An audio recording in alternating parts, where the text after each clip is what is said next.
Hello, नमस्ते, प्रणाम, हर हर महादेव। हम आप सबके भाई दीपक दीपांशु। तो आप सबको स्वागत है हमारे इस यूट्यूब चैनल दीपक दीपांशु राइटर में। तो आप लोग कैसे हैं? आशा ना पूर्ण विश्वास है कि आप लोग एकदम ठीक होंगे और एकदम ठीक रहिए, मस्त रहिए, स्वस्थ रहिए। आप लोग खूब मेहनत कीजिए और आगे बढ़िए। तो आज हम आप सबके लिए लेकर के आए हैं लोकगीत है, लोकगीत ऑर्केस्ट्रा सॉन्ग 2024। तर्ज जो पंच लाइन लिखले बानी उ बाटे हीरोइन बनावे के कहेले।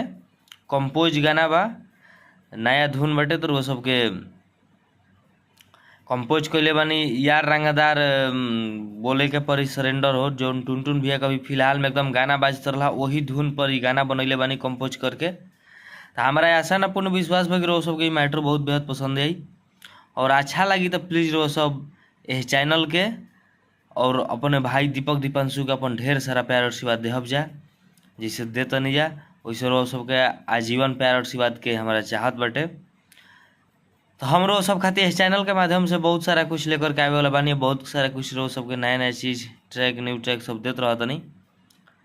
तो अभी बहुत सारा कुछ रो सब खातिर मैटर बढ़िया बढ़िया बना के रखल बानी। तो प्लीज़ रो सब इस चैनल के फॉलो करके हमसे जुड़ी, ताकि जो भी वीडियो लेकर के आए नोटिफिकेशन आप लोग के पास पहुँचे, ताकि आप लोग इस वीडियो को देख सकीजिए।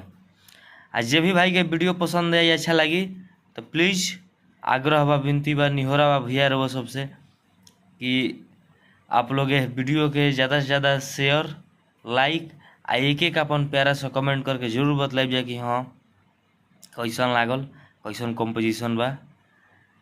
तो हमारा आशा ना पूर्ण विश्वास बा कि रो सबके मैटर बहुत बेहद पसंद आई।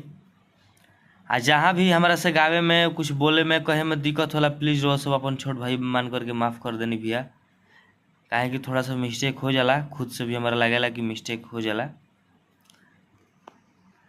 यह गाना के रो सब ध्यान से देखब जा, अच्छा से सुन के ध्यान से देख के रो सब के खुद मैटर समझ में आ जाई कि हाँ का लिखले बानी।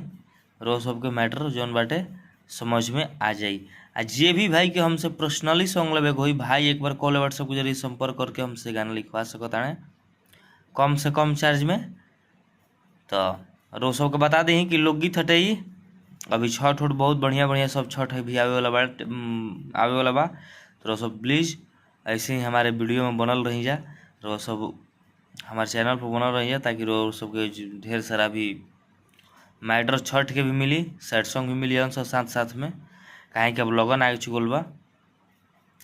तो रो सब खातिर भरपूर तैयारी एकदम हम करत नहीं, रो सब एकदम जम के तैयारी करी जा और मतलब अपन अथक प्रयास रखी जा कि कुछ ना कुछ बाजे के। तो चलिए रो सबका देर ना करते हुए फिर से हम बता देते नहीं कि जे भी भाई के पर्सनल गाना लेवे कोई भाई एक बार कॉल व्हाट्सएप के जरिए संपर्क करके गाना लिखवा सकता है कम से कम चार्ज में। तो चलिए रो सबको देर ना करते हुए हमें मुखड़ा के डमी करके सुनावत नहीं। लड़का कहता लड़का के बोलबा मेल के कि काहे चलो तारू तू तान हो आ तोहार चढ़ली जवानी ले ली जान हो। दोबार बा काहे चलो तारू तू तान हो तोहार चढ़ली जवानी ले ली जान हो। तो लड़का कहता अरे की जात लड़की कहती है फीमेल, अरे की जाता ने कि जाता नी मुंबईया हमार दीदिया यरऊ हो वही जा रहेले आ डायरेक्टर हमें जीजा हमार हीरोइन बनावे के कहेले। डायरेक्टर हमें जीजा हमार हीरोइन बनावे के कहेले। तो मैटर इस शब्द रो सबके कैसन लागल रो सब अपन एक एक प्यारा सा कमेंट करके जरूर बतलाइब जाए कि हाँ ये मैटर कैसन लागल है। अच्छा लगी तो प्लीज़ वो सबसे रिक्वेस्ट बा भैया कि ये वीडियो के आप लोग ज़्यादा से ज़्यादा लाइक शेयर जरूर करब जा।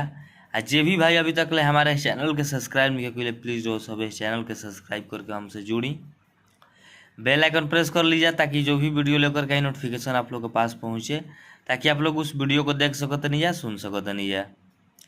जे भी भाई के पर्सनल गाना लेवे कोई भाई कॉल व्हाट्सएप के जरिए संपर्क करके अपन गाना लिखवा सकता है कम से कम चार्ज में।